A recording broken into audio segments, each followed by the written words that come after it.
I was in New York, you were here in LA. First of all, when we first got together, it's still a mystery. Like when it was like official, because that's a very gray area in our relationship. That's not romantic right there. Especially if you ask her.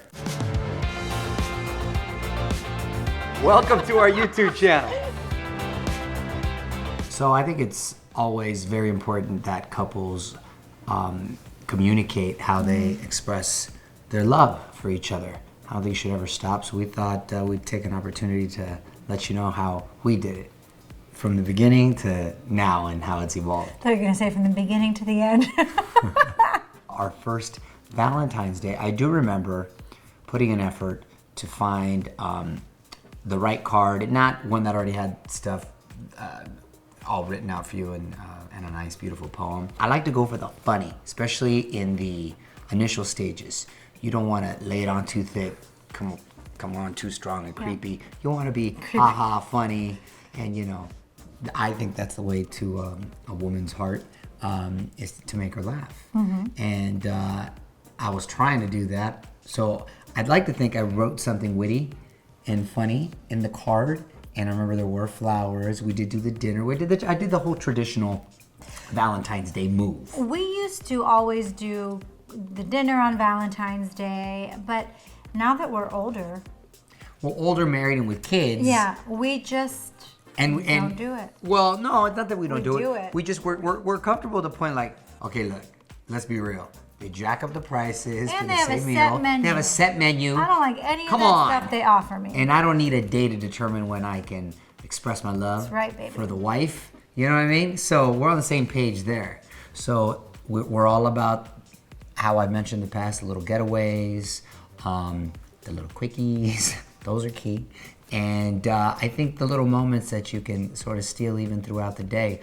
Little notes, Post-its. Remember Post-its were big. You used to leave me notes all the time when he would go to work. Yeah. That would just say, I love you. That was when I didn't have any kids. I would sleep until, me and Julio till like 10, 11. And so I'd wake up. I didn't have to make him breakfast back then. Now he like wants eggs and ham and all this stuff. So I would wake up and I would walk into the bathroom and I would see little cute notes on the mirror and, you know, next to my toothbrush. I love you. Just very simple. Can't wait to see you later. I don't want to leave you today. I left you some money. No, it didn't say that. That's what I wish it said. But they were just sweet, very simple. You know, Post-its not very big. I mean, they were just like the little square ones. My penmanship is like really bad. It hasn't improved since the third grade. It's really bad. So I'd be trying to concentrate. But what I like to do, since he travels so much, is I will write notes, or I'll have the kids write notes. And after he puts his suitcase by the door, I will go sneak over to his suitcase and put the notes in there, so when he gets to his destination, he opens it up and sees a note. Nice little surprise. Yeah, the cards are always really nice and beautifully written. She's got really nice penmanship. And they're thoughtful, and the best part is the surprise, right? Surprise element, I think, is the coolest part, most romantic part. You know, those are nice to get, but I think every parent can relate to, as you get older, the gifts start coming from the kids. The kids, like, like, oh, Gia sends her a Valentine's Day card, or Nico will send her a little something. So, you know, then it gets like a different. Yeah, your priorities change. You don't want that materialistic gift anymore. You don't long for certain things. The best gift is when the kids bring you home something from school that's misspelled and they make it, and it's just, and then he gets mad at me because then I'm trying to find places to display all of those things. Yeah, and we turn into hoarders. Yeah. Because come on, I can only keep so much. That's our next video. What do you think the most romantic thing is that you've ever done for me? Besides the Giving two me kids. My children. I know you're gonna say. That was pretty good, I thought. Yeah, it was very romantic, yeah. I think just in general, we're pretty good about taking time for ourselves and having nice little romantic getaways, whether they're vacations to like exotic places, or even little quick trips to Vegas or Santa Barbara, or even Newport. I think those little getaways and the time just focused on us probably qualifies. I think, right? Because we do the whole thing, and massages, nice dinners, and the love and the whole deal. No, you're absolutely right. You do so many romantic things that are so unexpected. There's times where we'll just have massages at night that I don't know. You surprised me with Cynthia coming. She's a massage therapist. She's fantastic. We go on so many little trips that are so sporadic, and those are romantic. Yeah, I think spontaneity is key. Home cooked meal is the most romantic thing for me. Whenever I get that, I get excited.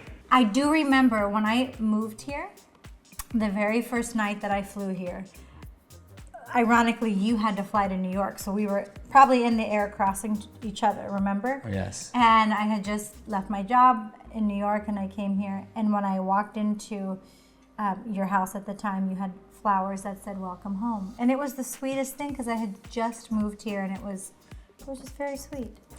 Player move right there. Player, yeah.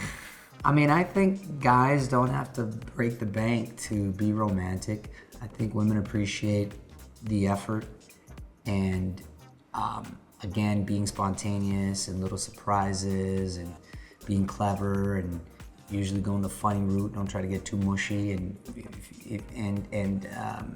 I think that would get recognized and reciprocated. I think the little notes, maybe the old school mixtape, but not obviously a tape anymore. But what would they do? Like a playlist. Make a playlist. There you go. Yeah. Little playlist. Stuff like That's that. sweet. That doesn't She cost can have anything. it on her phone. Yeah, there you go. And the rose with a little note and directions and stuff. Just little stuff like that. You did leave me a note once with a rose that said, "Do you accept this rose?" Oh my God. She's crazy. So that's how we try to keep our romance alive. I think bottom line is you got to make it a priority, and you can't just let it go by the wayside, because marriage or any relationship for that matter is work, but the best kind of work. So that's how we try to do it. Let us know how you try to keep romance and love alive in your relationship. Please comment below. Please, thank you. Yeah, don't forget to subscribe. Bye. Bye. Happy Valentine's Day.